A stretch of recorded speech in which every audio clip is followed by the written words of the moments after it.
dhahabu. Unaijua dhahabu? Sio rahisi kupatikana, si ndio? Ni adimu. Thamani ya dhahabu haijilinganishi na shaba yoyote. Bwana Yesu asifiwe sana. Kwa hiyo thamani ile ya dhahabu naifananisha sasa na mwanamke, jinsi ambavyo anatakiwa kuwa. Mwanamke anatakiwa asipatikane katika kila maeneo. Leo hii nikiuliza Jeni ni nani, nimtambue kwamba Jeni ni mcha Mungu, Jeni labda anajishughulisha na kitu fulani, Jeni labda ni A, B na C. Lakini mwanamke yule ambaye anaenda kama bendera, tutamtambuaje? Leo hii nikiambiwa kwamba fulani akiambia twende club anaenda, fulani akiambia twende huko, yani yeye nisindikize mjini, yuko tayari. What is your purpose? Bwana Yesu asifiwe. Amen. Mtu asiyekuwa na malengo, mtu asiyekuwa na maono. Bwana Yesu asifiwe. Kuna ule mstari unasemaje? Pasipo maono. Yes.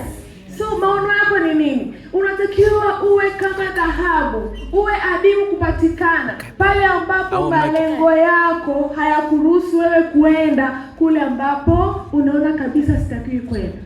Malengo yako ni yapi? Unatakiwa ufanye nini? Kwa hiyo uwe adimu, usipatikane katika kila sehemu. Leo nikiambiwa nimwelezee Jackie, naweza tukamwelezea Jackie kwamba ni mtu fulani hivi na hivi. Bwana Yesu asifiwe. Huwa kuna nafasi nyingi zinazotokana sana za kazi, na unakuta viongozi wanatafuta binafsi shauri kutafuta kwamba tunahitaji Bwana Yosef aweze kuingia katika sekta fulani. Sasa tunampendekeza nani? Huyo mtu ambaye unampendekeza ana tabia gani? Sasa leo hii nikitambua kwamba mtu fulani ndiye kila sehemu tu anaenda kutambulisha kweli kwa huyo mtu, haiwezekani, si ndio? Kwa hiyo mwanamke wa thamani ni yule ambaye hawi kama bendera, anakuwa na thamani ya dhahabu. Lakini pia naifananisha thamani ya mwanamke na packaging ya dhahabu. Unajua thamani ya dhahabu ilivyo? Hauwezi kuikuta tu kiholela holela, yani inakuwa imepackagewa vizuri. Ukienda katika yale maduka ya jewelries, unakuta imehifadhiwa vizuri kwa sababu na yenyewe nini? Ni ya thamani. Sasa wewe kama mwanamke unatakiwa pia ujipackage vizuri.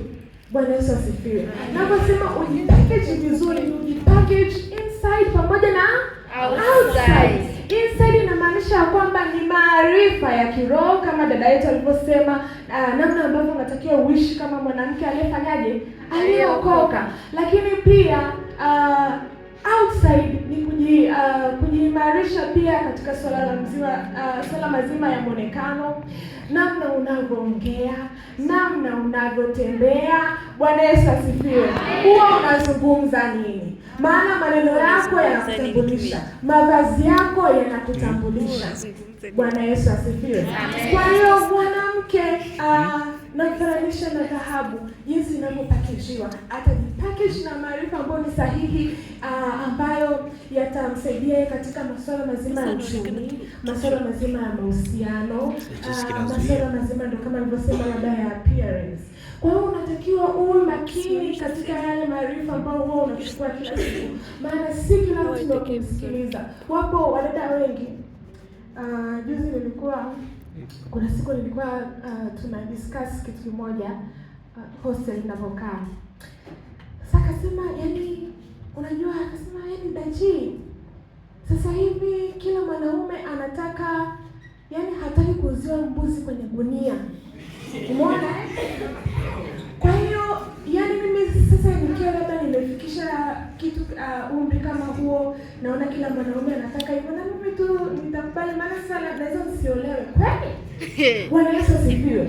Kwa hiyo nikagundua kwamba watu wengi huwa wanachukua maarifa kwa watu ambao sio sahihi, na yale maarifa wanaingiza, wanaishi nayo. Bwana Yesu asifiwe.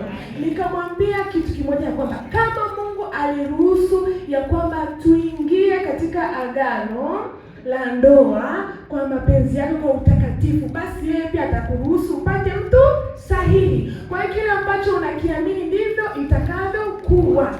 Bwana Yesu asifiwe. Ukiamini kwamba nahitaji kukaa katika mapenzi ya Mungu na kutembea katika sekta hiyo sawa sana mapenzi ya Mungu, na yenyewe itakuwa hivyo. Bwana Yesu asifiwe. Kwa hakikisha kwamba unajipackage vizuri inside na outside. Uwe wa thamani, usiwe kama bendera. Lakini pia na thamanisha thamani ya mwanamke na tai, ego, si ndio? Hivi mnajua sifa ya ego? Mtendea ndio niambie hapo. Sifa ya ego ni nini? Kwanza haruhusu ule mlio wake udondoke chini. Sifa ya kwanza. Bwana Yesu asifiwe.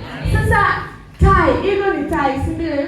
Kwa hiyo tai sifa yake kuu huwa anaruka na tai wenzake. Si ndio? Tai sifa yake kuu ni kwamba huwa pia anapaa juu zaidi kuliko ndege wengine wote. Sasa nafananisha thamani ya mwanamke na tai. Unatakiwa uruke na wale ambao wanaendana na wewe. Malengo yako ni yapi? Wewe malengo yako ni kumtumikia Mungu. Unaenda sambamba na Rukajesco. Kweli utafika? Hapana. Hawezi kufika, si ndio? Kwa hiyo marafiki zako ni kina nani? Wanachangiaje malengo yako? Kwa hiyo hakikisha kwamba unaruka na wale watu ambao wanaendana sawa sawa na malengo ulionayo kama unataka kufikia malengo yako. Bwana Yesu asifiwe. Amen. Bwana Yesu asifiwe sana. Amen. Huwa nashangaa sana mwanamke anapothaminisha mwili wake na chipsi yai. Na chipsi yai. Hivi unajua kwenye ile chipsi ni viazi vingapi vinakaa pale? Kimoja kikubwa. Mungu alituumba kwa mfano wetu. Unathamanisha thamani ya mwili wako na kiazi. Bwana Yesu asifiwe. Na kiazi. Kuna siku nilikuwa sijawahi kufanya hiyo tathmini. Sijawahi kuwauliza wapika chips kwamba ile chips yai ni viazi vingapi, lakini nadhani havizidi hata viwili. Vikiwa vikubwa havizidi viwili kabisa. Kweli Mungu alikuumba kwa thamani ili ajivunie kupitia wewe. Maisha yako yatukuzwe, maisha yako yamtukuze Mungu. God wants to be honored, to be honored through your life, ladies. Bwana Yesu asifiwe. Bwana Yesu anataka kutukuzwa kupitia maisha yako. Don't take your life for granted. Usiishi tu kutokana na jinsi ambavyo watu wanaishi. Sawa, dunia imeharibika. Sawa, mambo yanaenda ndio hivyo kama roommates wangu walivyokuwa wanasema. Lakini wewe unamtumainia Mungu, ukimtumainia Mungu kwa sawa sawa neno lake litatimizwa. Bwana Yesu asifiwe. It doesn't matter how the world is. Kile unachokiamini Mungu atakupa. Kwa hiyo usiseme kwamba sasa lazima na mimi wenzako wamepata wachumba, sasa najisi mpweke. For what purpose? For what purpose? Malengo yako ni yapi? So stay on your goals. Maisha yako, mwenendo wako uendane sawa sawa na nini? Malengo yako. Usifate upepo wa watu jinsi ambavyo wanaenenda. Mawazo yako jipackage vizuri, hakikisha kwamba unaruka na wale ambao wanaruka na wewe sasa na malengo yako. Lakini pia thamani ya mwanamke ipo katika kusema hapana. Yes. Bwana Yesu asifiwe. Amen. Ipo katika kusema sijafanya research vizuri kwamba unajua huwa inakuwa rahisi sana kusema yes. Then no, I don't know why. Bwana Yesu asifiwe. Sijui kwa sababu gani. Ili kusema hapana. Joyce, nataka kutoa lunch. Na kuna kaka mmoja alishakutana na mimi bwana. Pia nataka kuishi maisha yangu nikamtafakari. How can you make my life better than my father? How?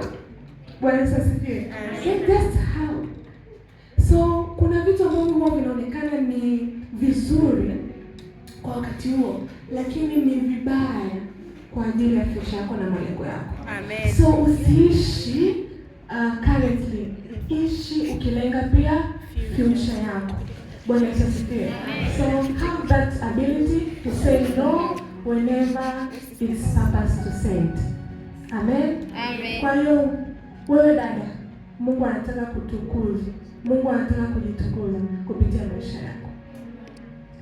Mungu anataka kuinuliwa kupitia maisha yako. Amen.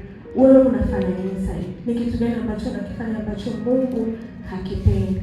Ambacho Mungu anaona kabisa hakitamtukuza yeye. Kwa hiyo Mungu anataka watu wengine wabadilike kupitia maisha yako wewe. Mungu anataka watu wengine wavutwe waje kwake kupitia maisha yako.